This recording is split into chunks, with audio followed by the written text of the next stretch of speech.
মসজিদের ইমামকে ধর্ষণ মামলা দিয়া 1 মাসের জেল খাটাইলো, তার মসজিদের ইমামতির চাকরি খাইলো, plus Bangladesh in Bangladesh Islamic ফাউন্ডেশনের চাকরিটা পর্যন্ত খাইলো। 1.5 বছর পরে আইসা পুলিশ চার্জশিট দিল আদালতের কাছে যে উক্ত হুজুর ধর্ষণ করে নাই। ধর্ষণ করছে কে?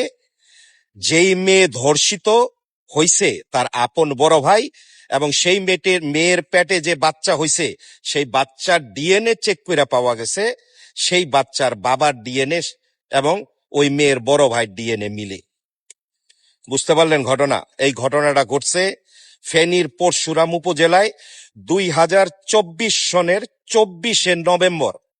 পরিবার থেকে মামলা করে যে মসজিদের ইমাম তার মেয়েকে ধর্ষণ করছে, এবং সেই ধর্ষণের দায়ে এই মসজিদের ইমাম জেলও খাটেন দীর্ঘ 1 মাস 2 দিন 3 দিনের মতো। কিন্তু শেষে গিয়া 2026 সনের 17 এপ্রিল পুলিশ আদালতে চার্জশিট দেয়। কিন্তু কথা হচ্ছে, ততদিনে এই মসজিদের ইমামের মান সম্মান নাই, চাকরি নাই। এখন এর জন্য কে দায়ভার নিবে? এখন নতুন যে ধর্ষণ মামলা নিয়ে বাংলাদেশে হাউকাউ চলতেছে, যে ইমাম বলতেছে যে আমি ধর্ষণ করি নাই, আপনারা ডিএনএ চেক করান। পুলিশ কিন্তু তাকে আটক করছে, আটক করে নিয়ে গেছে।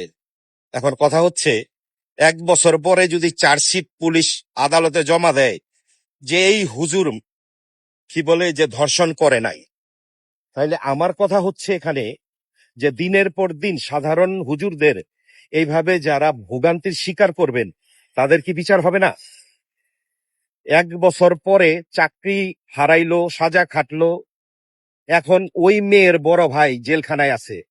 মেয়ের বড় ভাই জেলখানায় থাকলেই কি সমস্ত কিছু শেষ হয়ে গেল, সমাধান হয়ে গেল?